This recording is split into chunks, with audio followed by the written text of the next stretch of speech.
पोती पड़ी पड़ी जगमुहा पंडित भयानक कोई, ढाई अखर प्रेम के पढ़े सो पंडित होए। संत कबीर के मुंह से इस दोहे के निकले करीब 700 साल हो चुके हैं, बट आज तक लोग इसका अर्थ ही नहीं समझ सके।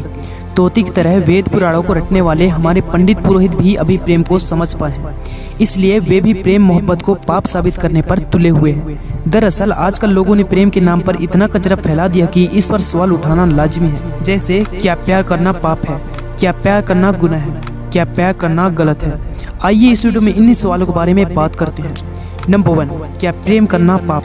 प्रेम, जिसे भगवान कृष्ण ने अपने हृदय में सर्वोच्च स्थान दिया है, जिसे परमात्मा का नाम दिया है, बुद्ध ने जिसे मोक्ष का द्वार कहा है, उस प्रेम को आजकल लोगों ने इतने नीचे गिरा दिया है, इतना दूषित कर दिया है कि उसे आजकल हर जगह निंदा, अपमान और बदनामी का सामना करना पड़ रहा है। कोई कहता है कि प्रेम धोखा है, कोई कहता है कि प्रेम केवल दर्द और गम है, कोई कहता है कि प्रेम बदनामी है, तो कोई कहता है कि प्रेम बर्बादी है। जितनी मुँह उतनी ही बातें, बट जो लोग ऐसा कहते हैं उन लोगों के लिए गालिब का ये नज्म बिल्कुल सटीक बैठता है। उम्र भर गालिब यही भूल करता रहा, धूल चेहरे पर थी और आईना साफ करता रहा। दोस्त, प्रेम गलत नहीं, बल्कि आपके सोचने के नजरिए गलत है। आपने अभी प्रेम को जाना ही नहीं है, आपने प्रेम को समझा ही नहीं है। आप किसे प्रेम समझते हैं? किसी स्त्री या पुरुष के रूप रंग को देखकर आपके अंदर जो केमिकल रिएक्शन होता है, क्या आप उसे प्रेम समझते हो?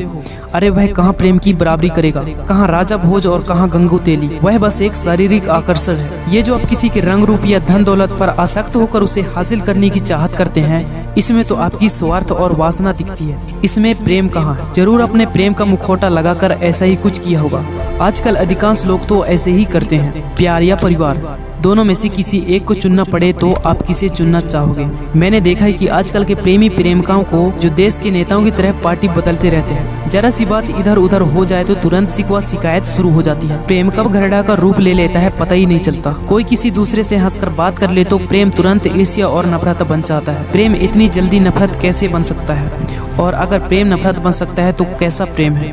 प्रेम कभी भी नफरत बन ही नहीं सकता, और जो नफरत बन जाता है, घृणा बन सकता है, वह प्रेम तो हो ही नहीं सकता। वह तो कुछ और ही होगा। वह आपकी कोई स्वार्थ या महत्वाकांक्षा थी जो सफल ना हो सकी, इसलिए तो आपको गुस्सा आता है, इसलिए तो आपको दुख होता है। कोई आपके प्रेम को अस्वीकार कर दे या शादी से इनकार कर दे तो आप जोर जबरदस्ती पर उतर आते हैं, मरने मारने पर उतर आते हैं। क्या यही प्रेम है? प्रेम तो अपनी जिंदगी देती है, अपनी लाइफ देती है। प्रेम तो दूसरों के लिए अपनी खुशी को भी न्यौछावर कर देता है।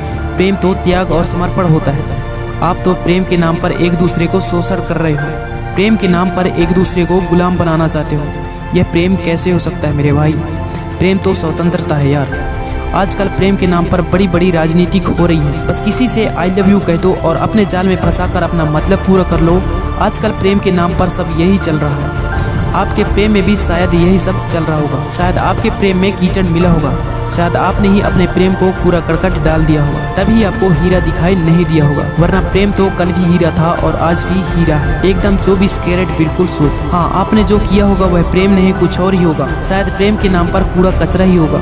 मैं आप लोगों से एक बात पूछता हूँ, लव और स्टडी दोनों में से कौन सबसे ज्यादा इम्पोर्टेंट है? मैं जानता हूँ कि मेरी बातें आपको कड़वी लग रही होगी, मगर यह बात मैं ऐसे ही नहीं कह रहा हूँ, बल्कि मैंने प्रेम को अनुभव किया है। प्रेम को उसकी गहराई से समझा है, उसके खुशबू को महसूस किया, उसकी पवित्रता को जिया, और मेरा अनुभव यही कहता है कि प्रेम में पाप नहीं है। प्रेम पाप हो ही नहीं सकता यार, क्योंकि प्रेम यदि पाप है तो संसार में पुण्य क्या होगा? प्रेम यदि पाप है तो श्रद्धा भी पाप मानी जाएगी, क्योंकि श्रद्धा प्रेम का दूसरा रूप है। प्रेम यदि पाप है तो भक्ति भी पाप है, क्योंकि भक्ति भी प्रेम की अभिव्यक्ति है। प्रेम यदि पाप है तो ममता भी पाप है, क्योंकि यह भी प्रेम का दूसरा रूप है। प्रेम यदि पाप है तो सारी दुनिया पापी मानी जाएगी, क्योंकि यहाँ हर कोई किसी न किसी को प्रेम करता ही है। कोई पत्नी को प्रेम करता है, कोई माँ बाप को प्रेम करता है, कोई बेटे को प्रेम करता है, कोई भाई को प्रेम करता है, कोई मित्र को। भक्त भगवान को, और भगवान भी तो भक्तों को प्रेम करते हैं। यहाँ जितने संबंध हैं वे सारे संबंध किसी न किसी अर्थ में प्रेम से संबंधित है। ऐसे तो सारा संसार पाप से भर जाएगा। जरा ठीक से समझो, जरा प्रेम को अनुभव करो, फिर आपको पता चल जाएगा कि प्रेम साधारण नहीं, असाधारण घटना है। इस धरती पर जो स्वर्ग जैसा प्रतीक होता है उसी का नाम प्रेम है। इस अंधेरे जीवन में रोशनी की जो थोड़ी सी किरण दिखाई देती है उसी का नाम प्रेम है। प्रेम पाप नहीं है, बस आपने प्रेम को समझने में थोड़ी भूल कर दी है। इसे आप जितना जल्दी सुधार लो उतना ही अच्छा होगा।